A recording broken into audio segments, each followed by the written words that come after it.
Ինչ է խոսում այսօր ընդդիմությունը։ Դե հիմնական թեզը այն է, որ մանդատները մի վերցրեք, ես ձեզ խնդրում եմ, մի նեղեք այդ մարդկանց, իրանք չեն կարող դա անել, մի պահանջեք մի բան, որ իրանք չեն կարող անել։ Դա նախ տեխնիկապես անհնար է, իրանք չեն կարողանալու իրենց 100-200 հոգանոց ցուցակների բոլոր անդամներին համոզեն, որպեսզի նրանք հրաժարվեն դեպուտատ դառնան։ Այդքան փող են ծախսել մարդիկ, այդքան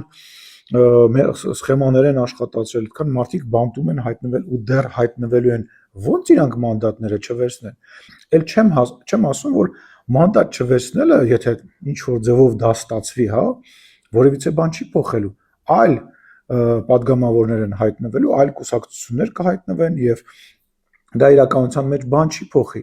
Իսկ հիշում եք 8-րդ գումարման ազգային ժողովի պատմությունը, ընդդիմությունը հրաժարվեց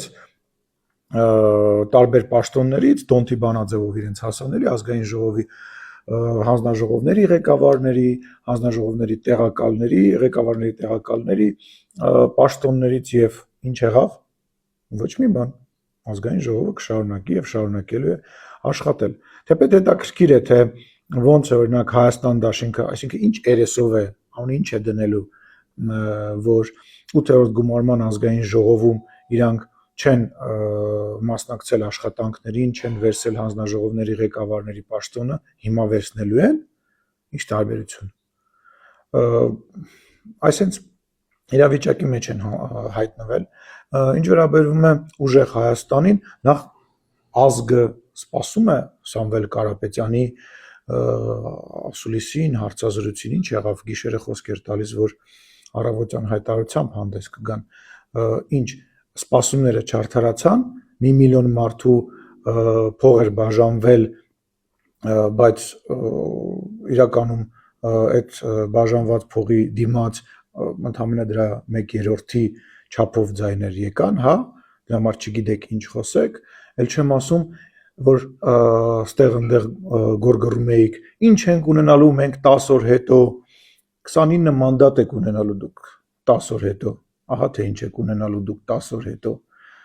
ինչ է վեցը, բարի գալուստ իրական Հայաստան, բարի գալուստ ազատ Հայաստան, բարի գալուստ խաղաղ Հայաստան, կգաք, միասին կքննարկենք, թե ով որ կաբինետում է նստելու ազգային ժողովում, խոստանում եմ ամեն ինչ անել, որ